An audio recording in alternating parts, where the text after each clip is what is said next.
वालेकुम। ये जो वीडियो भर रहा हूँ ये दोबारा आएगी रात को। रिपीट करता हूँ थोड़ी सी बात। ये तमाम दुनिया के इंसानों, तुम्हारे वक्त को चुरा लिया गया है। तुम्हारी इज़्ज़त, तुम्हारी अज़मत को ये दुनिया की मकरो फरेब वाली तालीम दे के तुम्हारे उल्फत और प्यार को और मोहब्बत को चुरा लिया गया है। अल्लाह की तरफ से तुम्हें दुनिया में भलाई के लिए भेजा गया है, वफा के लिए, मोहब्बत के लिए।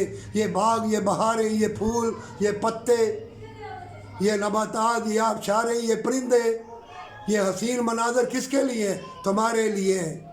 इन ज़ालिमों ने तुम्हारे वक्त को चुराया है, तुम्हें बेलबास कर दिया है और फिर ऐसी तालीम दे के तुम्हारे ज़हनों को ख़राब किया गया है, तुम्हें नंगा किया गया है।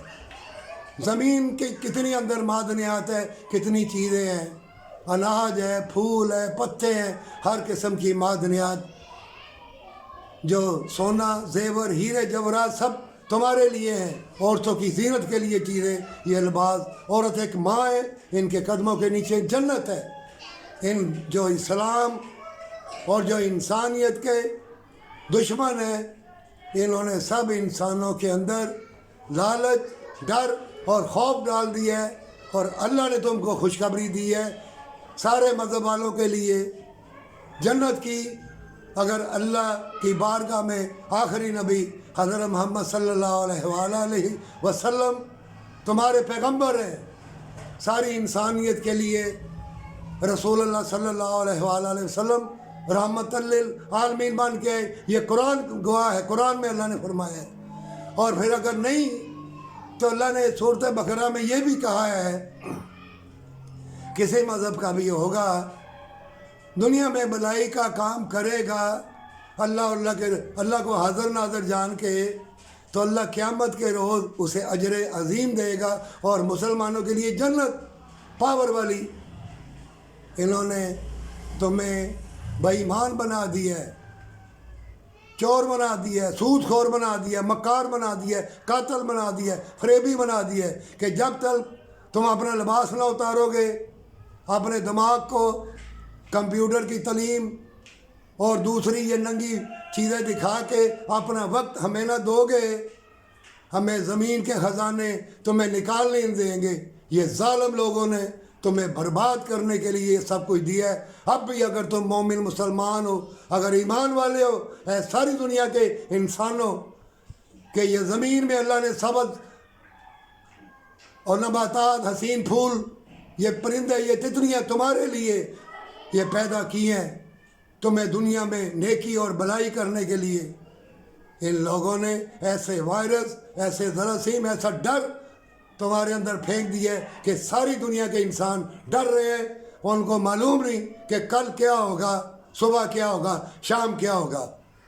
इसके ऊपर मैं फिर तुम लोगों को अहम बात बताऊंगा। ना मैं जमाती हूँ, ना मैं लेक्चर देने वाला हूँ, ना मैं नातिया हूँ, ना लोगों का माल सबाब लेके मुल्कों जाके मैं जाके दर्स देता फिरता हूँ। जब तक ईमान वालों अहम बात सुन लो, जब तक तुम तौबा नहीं करोगे, सजदा रेज़ नहीं होगे, अपना अल्लाह के सुपुर्द नहीं करोगे, ये लिख लो मेरी बात। जितना मर्जी आपस में तल्लक कर लो, जितनी मर्जी दोस्ती बना लो, मुल्कों आपस में दोस्त बन जाए, जब तक तुम्हारे अंदर भलाई और अल्लाह की खुशनुदी हासिल करने के लिए शहादत और दुनिया में भलाई का काम नहीं करोगे, अल्लाह को दिखाने के लिए जो मर्जी कर लो, जो उसने कातब कलम अल्लाह ने ऊपर लिख दिया है वो हो के रहेगा। तुम्हारी बेईमानी की वजह से ईमान वाले बचेंगे, नेक लड़कियां या लड़के, उनकी जमात, उनका रास्ता अलग है, वो बच जाएंगे। बाकी इन फितरों में आके नंगे भी होंगे, नाचते मरेंगे, डूबते मरेंगे, एक्सीडेंटों से, बीमारियों से, डर से उनको मौत आएगी। जो अल्लाह से डरते हैं वो मर के भी नहीं मरेंगे। ये उल्फत की कश्ती पे बैठे रहना, अल्लाह की याद के सहारे, ये दजाली फ़िरक़ों से ना डरना, ये फितरों का दौर है, भूल ना जाना सच्ची तौबा के साथ।